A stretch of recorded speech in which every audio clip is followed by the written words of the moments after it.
तेरे नाम के सहारे सुभान अल्लाह। बेशक या रसूल अल्लाह,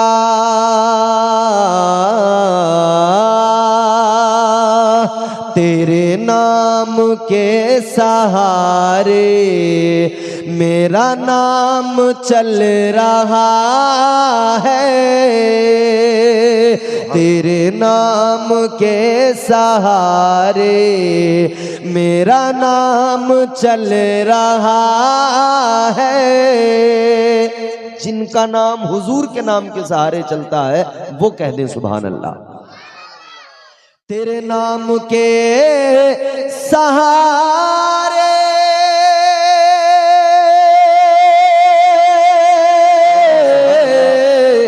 तेरे नाम के सहारे मेरा नाम चल रहा है।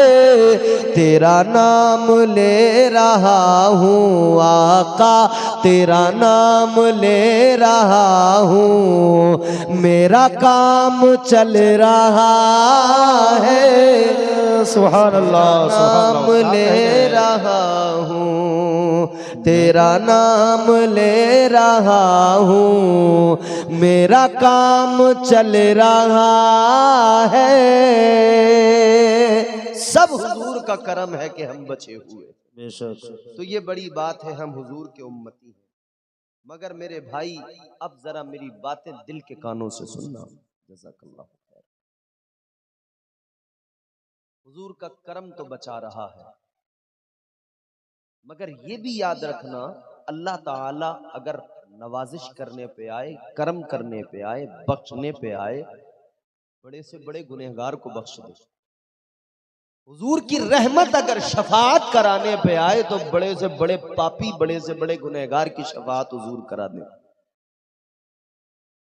और अगर अल्लाह अदल से काम ले ले फिर देखो अपने दामन में झांक के क्या है हमारे पास। हम दुनिया में इतने बड़े दुनियादार बन गए, दुनियादारी में लग गए, हमें बस हर वक्त पैसा पैसा पैसा, दौलत दौलत, यही है हर वक्त।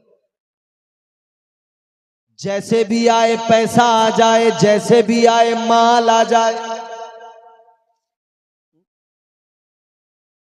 रात दिन इसी फिराक में लगे हैं, जिस तरह से भी आए माल आ जाए, दौलत आ जाए। ओ भाई कितना माल जमा करोगे, कहां लेके जाओगे, एक दिन मर जाओगे। सिकंदर बादशाह बहुत बड़ा बादशाह था, बहुत दौलत थी उसके पास, लेकिन जब उसकी मौत का वक्त आया उसने वसीयत की, कहने लगा जब मैं मर जाऊं, जब मेरा जनाजा लेकर चलो तो मेरे हाथ कफन के बाहर निकाल देना, मेरे हाथों को मेरे जनाजे के बाहर निकाल देना। पूछा गया किस लिए? सिकंदर कहने लगा इसलिए कि दुनिया को पता लग जाए सिकंदर जैसा बादशाह दुनिया में आया था तब भी खाली हाथ था, और दुनिया से जा रहा है तब भी खाली हाथ है। कुछ नहीं जाना मियां साथ में। ये इमारतें, ये फलक बोस इमारतें सब यहीं रह जाएंगी। ये जमीनें जो खरीद रहे हो बहुत तबीयत से, सब इधर ही रह जाएंगी। औलादें लड़ेंगी बाद में, झगड़े होंगे, इसके बंटवारे पर फसाद होंगे घर के अंदर। ये दौलत तो इधर ही रह जाएगी, ये माल तो सारा इधर रह जाएगा। कब्र में जाना है तन्हा अकेले। दुनिया में कोई 50 बीघा जमीन खरीद ले, 100 बीघा जमीन खरीद ले, 50 एकड़ खरीद ले, 100 एकड़ खरीद ले, जितनी चाहे बना ले, मगर याद रहे 100 एकड़ वाले के हिस्से में भी बस 2 गज जमीन आएगी, उससे ज्यादा नहीं। 2 गज आएगी, उसी में दफन होना है। ओ मेरे भाई, तुम दुनिया में दौलत को फकत कामयाबी समझते हो, किसी ने अच्छा मकान बना लिया, समझता है मैं कामयाब हो गया। किसी ने कलियाचक में प्लॉट खरीदा, वो समझता है मैं कामयाब हो गया। किसी ने मालदा में जमीन खरीद ली, बिल्डिंग बना ली, समझता है मैं कामयाब हो गया। मगर मेरे प्यारे, ये कामयाबियां दुनियावी तौर पर जरूर है, मगर उखरवी कामयाबी क्या है, असल कामयाबी क्या है, अल्लाह ताला का कुरान बयान करता है। परवरदिगारे आलम ने उस कामयाबी का जिक्र कुरान में फरमाया। अल्लाह ताला ने फरमाया, कद अफलह मन ज़क्का। कुरान में ऐलान हो गया, वो कामयाब हो गया जिसने अपने नफ्स को पाक कर लिया।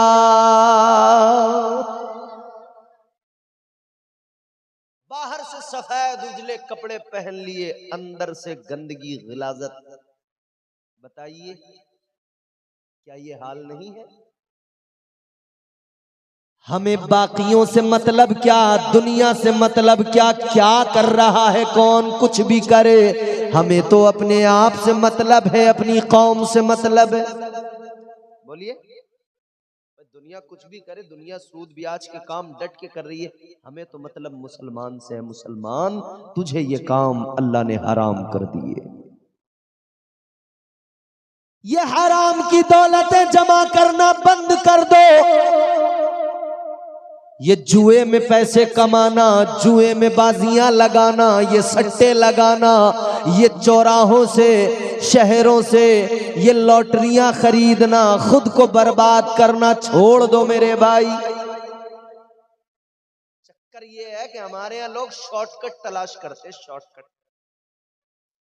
जल्दी करोड़पति बन जाऊं रातों रात। बिस्तर पे लेटा है रात को घर में, लेटे लेटे छत को देखते देखते सोच रहा है कौन सा तरीका होगा कि मैं रातों रात मालदार हो जाऊं। तो इसे अजीब अजीब ख्याल आते हैं। कभी सोचता है कि ऐसा हो जाए कि मुझे पैसों से भरा हुआ कोई बैग मिल जाए कहीं पड़ा हुआ है? कभी सोचता है कि ऐसा हो जाए कि लॉटरी लग जाए 10 करोड़ की। मतलब करेगा कुछ नहीं, बस इसे मालदार बनना है, रातों रात करोड़पति बनना है। ख्याली पुलाव पक रहे मियाँ, शेख चिल्ली वाला हिसाब है। शेख चिल्ली लेटे लेटे सोच रहा है कि मुर्गी खरीदूंगा, वो मुर्गी अंडे देगी, फिर बच्चे निकलेंगे, फिर और मुर्गियां होंगी, फिर मुर्गियां बढ़ती जाएंगी, फिर मेरे पास इतनी मुर्गियां हो जाएंगी कि मुझे नौकर लगाने पड़ेंगे, फिर साहब में बहुत पैसे आ जाएंगे, अच्छी जगह से अच्छी लड़की से शादी करूंगा, फिर मेरे बच्चे होंगे, फिर मेरे बच्चे आकर मुझे बुलाएंगे अब्बा अब्बा अब्बा, एक इधर से खींचेगा एक उधर से खींचेगा। तो बच्चे जब परेशान करेंगे तो मैं कहूंगा ए बच्चों हट जाओ, इतना जैसी जोर से कहा आंख खुल गई, बेदार हो गया। तब ख्वाब देख रहा था, हाँ खुली तो ना बच्चे ना मुर्गी ना अंडा, कुछ नहीं। ओ भाई ये ख्वाब देखने बंद करो, मेहनत करो, मेहनत देने वाली जात अल्लाह की है। हलाल रोजी तलाश करो, तुम मेहनत करो, अल्लाह देगा। एक गरीब आदमी, घर में बहुत ज्यादा तंगी, हालात खराब, रोज जाता था मगर काम नहीं लगता था, काम नहीं मिलता था। बीवी कहने लगी ऐसा करो शहर जाकर तलाश करो, काम मिलेगा। उधर लोग आते हैं, मजदूरों को लेकर जाते हैं, काम कराते हैं उनसे। इसने कहा ठीक है बेगम शहर चला जाओ। बीवी ने सुबह को रोटी बनाई, खाना बनाया और एक बर्तन में रखकर रोटी बांधकर उसको खाना देकर कहा कि लीजिए मेरे शोहर जाइए, अल्लाह ताला राज़िक़ है, रिस्क देगा। ये गरीब इंसान अल्लाह पर तवक्कुल रखने वाला, अल्लाह से तवक्को रखने वाला, अल्लाह की जात पर भरोसा करने वाला चल दिया, पहुंच गया। लेकिन सुबह से लेकर दोपहर तक कोई नहीं आया जो इसे काम के लिए लेके जाता। ये खड़े खड़े थक गया। दिल से सुनना मेरी बातों को दिल से। आधा दिन जब गुजर गया, इसने का काम नहीं मिल रहा, कोई मुझे नहीं लेके जा रहा, तो सोचने लगा चलो ये काम ना सही, ये ड्यूटी नहीं मिल रही ना मिले, चलो अल्लाह का ही काम कर लेते हैं, अल्लाह की ड्यूटी कर लेते हैं। ये वहां से वापस लौटा, दरिया के किनारे पे आकर इसने वुजू किया और वहीं मुसल्ला बिछाया। अब ये अल्लाह की इबादत में लग गया, बंदगी में लग गया, अल्लाह अल्लाह करने में लग गया। इसने सब कुछ छोड़ा, रब की इबादत में लग गया। दिन पूरा गुजर गया, शाम हो गई, सारा दिन अल्लाह अल्लाह करता रहा। शाम को वापस आया, बीवी ने देखा क्या हुआ है मेरे शोहर, कहने लगा बेगम कोई काम नहीं लगा, कोई काम नहीं मिला। बीवी बड़ी मायूस हुई, कहने लगी घर में बहुत तंगी है, खाने को कुछ नहीं है, आलम यह है कि फाका कशी की नौबत है, कैसे खाएं, कैसे घर में चूल्हा जलाएं, कुछ भी तो नहीं है। सोचो मेरे भाई, जब घर में ये हाल हो जाए कि कुछ भी ना हो। हमारे यहाँ थोड़ी बहुत परेशानियां लोगों को जैसे आ जाती हैं, तो फिर भी ये हाल तो नहीं होता कि घर में खाना ही ना बने। सबके घर में अल्हम्दुलिल्लाह खाना बनता है, सब खाते हैं, हर वक्त में कोई भूखा नहीं रहता। मगर मेरे अजीजों, सारा दिन गुजर गया, काम न मिला, तो अल्लाह अल्लाह में अपने आप को लगा कर वापस चला आया। बीवी बड़ी मायूस, अगला दिन निकला, बीवी कहने लगी मेरे शौहरे नामदार कोई बात नहीं, अगर आज काम नहीं मिला कोई मसला नहीं, अल्लाह पर भरोसा रखो, फिर जाओ, अल्लाह राज़िक़ रिज़्क़ देने वाला है। ये अगले दिन फिर खाना लेके सुबह को निकल गया। इसने फिर काम तलाश किया, काम कोई नहीं मिला। दोपहर का वक्त हो गया, इसने कहा छोड़िए, काम नहीं मिलता है तो अल्लाह का ही काम कर लूं, अल्लाह की इबादत ही कर लूं। अल्लाह अल्लाह करने में लग गया। फिर दूसरा दिन भी सारा गुजर गया। सारा दिन गुजारने के बाद में शाम को फिर मायूस आया। बीवी ने जब मायूस अपने शौहर को देखा, कहने लगी क्या हुआ, काम नहीं मिला? कहने लगा नहीं मिला। बीवी की आंखों में आंसू आ गए, कहने लगी अब तो घर में कुछ नहीं बचा, अब क्या होगा अगर अब भी काम नहीं मिला? हम तो भूखे मर जाएंगे, बच्चे भूखे मर जाएंगे। अब तो घर में एक दाना अनाज का नहीं है, क्या होगा? ये रात भी इसी फिक्र में गुजर गई। वो शख्स मगर अल्लाह पर भरोसा करने वाला, अल्लाह की इबादत करने वाला, रात में भी अल्लाह की इबादत की, थोड़ा बहुत सोया, फजर में उठा, नमाज़े फजर अदा की। बीवी ने कहा शोहरे नामदार आज फिर जाइए, अब घर में तो कुछ नहीं है कि मैं आपको खाना बना कर दे दूं, तो फिर क्या करूं? सोचा किसी पड़ोस में से थोड़ा बहुत आटा मांग कर ले आऊं, रोटी बना कर दे दूं। गई पड़ोस में, किसी के घर से आटा मांग कर लाई, रोटियां बना कर दी। का जाइए काम तलाश कीजिए। आज भी ये चला गया, इधर ये जा रहा है, उधर बीवी पीछे से रोते हुए कहती है ऐ मेरे शौहरे नामदार, अगर आज भी काम नहीं मिला तो क्या होगा? अब तो घर में एक दाना भी बाकी नहीं है, हम फाकों से मर जाएंगे, हमारे बच्चे फाकों से मर जाएंगे।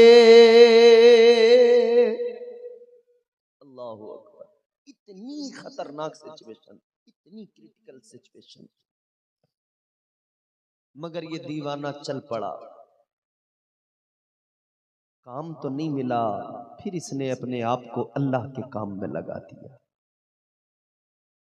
शिकवे करने वालों, अल्लाह से शिकायतें करने वालों, नाशुक्री करने वालों, इस बात को बहुत गौर से सुन लेना मेरी। फिर ये इबादत में लग गया, सारा दिन इबादत में गुजार दिया। शाम हुई तो सोचा तीसरा दिन है, खाली हाथ जाऊंगा तो मेरी बीवी देखेगी, उसका दिल टूट जाएगा। खाली हाथ जाऊंगा, मेरे बच्चे देखेंगे, उनका दिल टूट जाएगा। इसने कहा कुछ तो करूं, कम से कम मायूस होकर तो घर में दाखिल ना होना पड़े। क्या किया इसने? वही दरिया के करीब में जो रेत थी, उसी रेत को अपना कपड़ा बिछाया, रुमाल बिछाया, उसके अंदर रेत को भर लिया, पोटली बनाई, लेके चल पड़ा। सोचा कि जब मैं घर में दाखिला लूंगा, जब मैं घर में घुसूंगा अंदर, तो मेरी बीवी कम से कम दूर से मेरे हाथ में ये देखेगी, तो उसका दिल तो नहीं टूटेगा फौरन। किसी तरह से फिर मैं समझा लूंगा, रात जैसे तैसे हम गुजार लेंगे। आ गया ये दीवाना, रेत की गठरी लिए, रेत की पोटली उठाए, सोच रहा था घर के अंदर तो बड़ा खतरनाक हाल होगा, खाने को कुछ भी नहीं होगा। सोच रहा था मेरे बच्चे भूखे होंगे, मेरे घर में चूल्हा ठंडा पड़ा होगा, फिक्र भी थी। मगर जूं जूं घर के करीब आया, इसने क्या देखा? घर के अंदर से खाने की खुशबू आ रही है। अब ये घर में जब दाखिल हुआ, इसने देखा चूल्हा भी गर्म है, घर में बढ़िया पकवान भी बने हुए हैं। इसने वो पोटली रेत की एक तरफ रखी, बीवी से बोला, जैसी आया, बीवी आई, बीवी कहती है आइए आइए मेरे शोहरे नामदार, बैठिए, मैं खाना लगाती हूँ, हाथ मुंह धोइए, खाना खाइए। ये हैरान है, इस घर में तो फाका कशी थी, यहाँ तो खाने को कुछ नहीं था, ये खाना कहाँ से आया, कहाँ से आ गया? अल्लाह अकबर कबीरा, अजीजाने गिरामी वकार, गौर फरमाइए।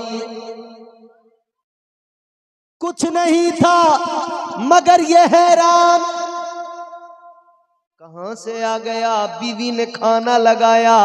अब खाना खाते खाते शोहर ने कहा, है मेरी शरीके हयात, है मेरी बीवी, जरा ये तो बताओ, ये खाना कहां से आया, ये चीजें कहां से आई? बीवी मुस्कुरा के बोली, आपने ही तो भिजवाया था, आप जहां काम करते हो उस मालिक ने ही तो भिजवाया था। ये बड़ा हैरान, मेरा तो काम ही कहीं नहीं लगा,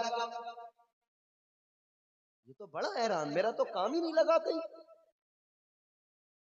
बीवी कहने लगी, आप तो चले गए, आप उधर काम पर थे, आपके मालिक ने अपने आदमी को भेजा और वो घर में राशन लेके आया, सामान लेकर आया।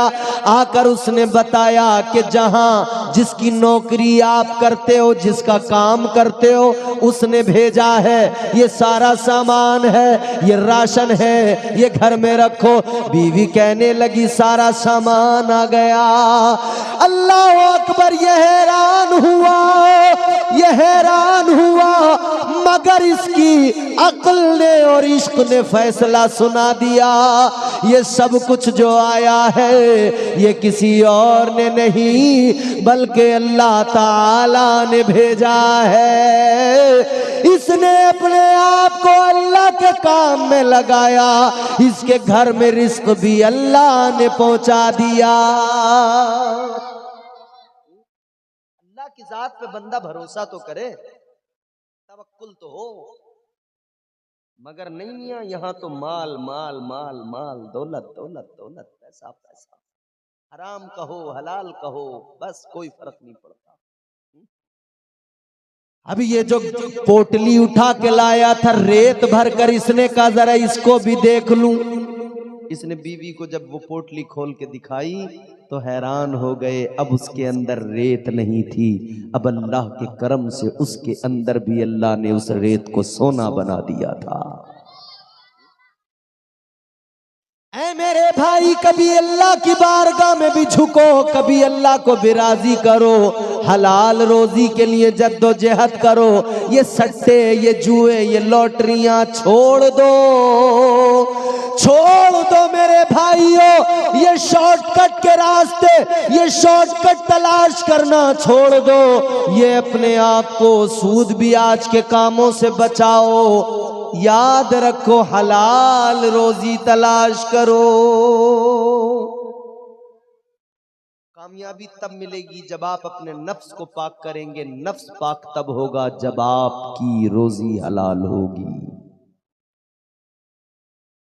अल्लाह ताला ने कुरान मजीद में ऐलान फरमा दिया, या अय्युहल्लज़ीना आमनू कुलू मिन तय्यिबाति मा रज़क़नाकुम। अल्लाह ने कुरान में हुक्म दिया ईमान वालों को, ईमान वालों हराम से बचो, हलाल रोजी तलाश करो, हलाल खाओ, हलाल रोजी खाइए। हलाल रोजी से अपने आप को, अपने बच्चों को बिल्कुल पाक साफ रखिए। समझ रहे हैं? आगे बढ़िए मेरे अजीजों। दूसरा, नफ्स को पाक करने का तरीका क्या कि अपने आप को इबादतों में लगाइए, अल्लाह अल्लाह कीजिए, रब को राजी कीजिए, सजदे कीजिए, रब की बारगाह में सर झुकाइए। याद रखना, जो अल्लाह की बारगाह में नहीं झुकता, जो अल्लाह की बारगाह में सर नहीं झुकाता, वो दुनिया में कभी सर बुलंद नहीं होता है। अल्लाह ताला सर बुलंदी उसको अता फरमाता है, अल्लाह उसको दुनिया में और आखिरत में इज्जतें अता फरमाता है। जो रब की बारगाह में झुक जाता है, जो रब की बारगाह में सर झुका दिया करता है। आज हमारे हालात क्या हैं? हम इबादतों से दूर, नमाजों से दूर, बिल्कुल दूर हम इबादतों से, बंदगी से, नमाजों से। अच्छा, हमारे यहाँ लोग क्या सोच रहे हैं कि जब हम बूढ़े हो जाएंगे ना, तो फिर बुढ़े हो जाएंगे तब हम नमाज पढ़ेंगे। हमारे नौजवान सोच रहे हैं अभी तो जवान है भाई, अभी तो ऐश करेंगे, मजे करेंगे, घूमेंगे फिरेंगे, मस्तियां करेंगे, हैं? और ना मेरे भाई, जवानी ही तो असल इबादत का मजा देती है। कर जवानी में इबादत काहिली अच्छी नहीं। चुस्त बना अपने आप को, सुस्ती को निकाल दे, जवानी में इबादत कर। आप देखिए ना, एक जवान आदमी जब नमाज पढ़ता है, उसे रुकू में झुकते हुए कोई परेशानी होती है? सजदे में जाते हुए उसके घुटने बोलते हैं? नहीं। पैर जवाब देते हैं? नहीं। तो जवानी तो असल है ना इबादत के लिए। और बुढ़ापे में तो मियाँ कमजोरी आ जाती है, अब रुकू ठीक से नहीं हो रहा, अब सजदे में ठीक से झुका नहीं जा रहा, कई बार सजदे होते नहीं, पैर जवाब दे जाते हैं, तो कुर्सियों पे बैठ के नमाज पढ़ रहे हैं लोग बुढ़ापे में। फिर जिस तरह से भी आसानी लगती है उस तरह से नमाज पढ़ते हैं। तो मेरे भाई, असल इबादत का मजा तो जवानी में है। हम मक्का शरीफ जब खाने काबा का तवाफ कर रहे थे, मैंने जितने भी तवाफ की, जितने उम्रे की, अल्हम्दुलिल्लाह अल्लाह ने ये सआदत अता की, परवरदिगार ने अपना घर और अपने हबीब का दर दिखा दिया। तो जवान लोगों को देखा तो उनका तो अलग ही अंदाज था, और बूढ़े लोग तो बूढ़े। कोई बेटा अपने बाप का हाथ पकड़ के लेके तवाफ करा रहा है। भाई, कमजोरी तो कमजोरी होती है। तो जहां भी, जिस तरफ भी आप जाएंगे, जवानी का ही मजा है। हज करने का भी जवानी का मजा है, उम्रा करने का भी जवानी का मजा है। याद रखिए मेरे अजीजों, जवानी जवानी जवानी दीवानी नहीं होती। जवानी को अगर दीवानगी में लगाना है तो दुनिया की दीवानगी में ना लगाइए। इस जवानी को अल्लाह के प्यारे महबूब की गुलामी और उनकी दीवानगी में लगाइए। अगर जवानी में मोहब्बत करनी है तो मदीने वाले आका से मोहब्बत कीजिए, अल्लाह की इबादत से मोहब्बत कीजिए। सर झुकाइए रब के हुजूर। ये है अल्लाह का फरमान, नमाजी हो जा।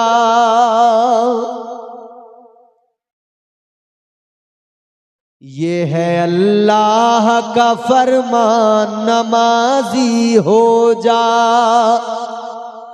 ये है अल्लाह का फरमान, नमाजी हो जा। गर है कुरान पे ईमान, नमाजी हो जा। गर है कुरान पे ईमान, नमाजी हो जा। माशाअल्लाह। अब आप थोड़ी देर में देखेंगे, आपने इस इदारे को अपनी मेहनत की कमाई दी, इस इदारे ने आपको आलिम दिए, इस इदारे ने आपको कारी दिए। आप देखेंगे दस्तारे फजीलत, जिनके सरों पर ये ताज सजाए जाएंगे, वो नूरानी चेहरे भी आप देखेंगे और आपके दिल को सुकून मिलेगा कि हाँ, हमने अपने इदारे को आबाद किया है तो हमारे इदारे ने भी अपना पूरा काम किया है और यहाँ से आलिम पैदा किए हैं। अल्हम्दुलिल्लाह। अब जरा तवज्जो कीजिए, क्योंकि अब मैं समझ गया हूं कि अब दस्तार बंदी का सब सामान आ गया है, तो मेरा अब जो है वक्त वो तकरीबन अब हो चुका है। अब मैं अपनी गुफ्तगू को समेट लेता हूँ। थके तो नहीं आप? है? माशाअल्लाह। ये है अल्लाह का फरमान, नमाजी हो जा। ये है अल्लाह का फरमान, नमाजी हो जा। गर है कुरान पे ईमान, नमाजी हो जा। गर है कुरान पे ईमान, नमाजी हो जा। दिल में रखता है तू अरमान, न जाने कितने। दिल में रखता है तू अरमान, न जाने कितने। दिल में रखता है तू अरमान, न जाने कितने। पूरे हो जाएंगे अरमान, नमाजी हो जा। पूरे हो जाएंगे अरमान, नमाजी हो जा। सजदों से पेशानियों को मुनव्वर कीजिए। सजदे पेशानियों को चमक अता करते हैं, सजदे वजूद को चमकाते हैं। वो किसी ने बड़ी प्यारी बात कही,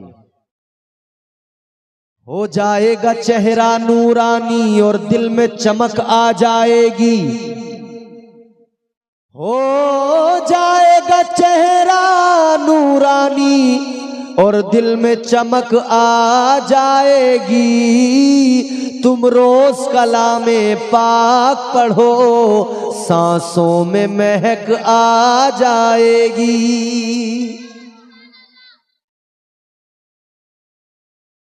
ऐन इस्लाम के उसूलों के मुताबिक जिंदगी गुजारिए, इसमें है कामयाबी।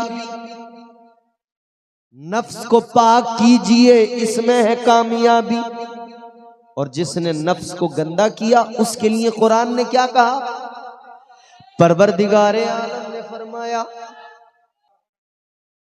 परवरदिगारे आलम खालिक़े कायनात ने कुरान मजीद में ऐलान फरमा दिया। पहले कामयाबी क्या है वो बताया, कद अफलह मन ज़क्का। फिर आगे फरमाया, वक़द ख़ाब मन दस्सा।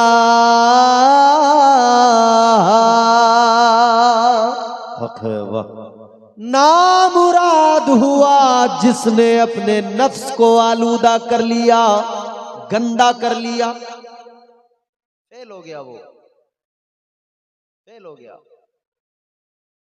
भाई नफ्स जो है ना बड़ा जिद्दी होता है। सुनिए गौर से, मुफ्ती साहब क़िबला मौजूद हैं। नफ्स इतना जिद्दी होता है, इतना जिद्दी होता है, आसानी से काबू में नहीं आता।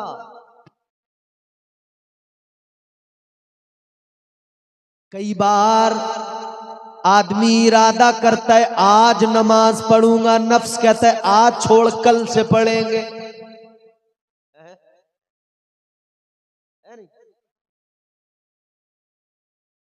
नफ्स रोक लेता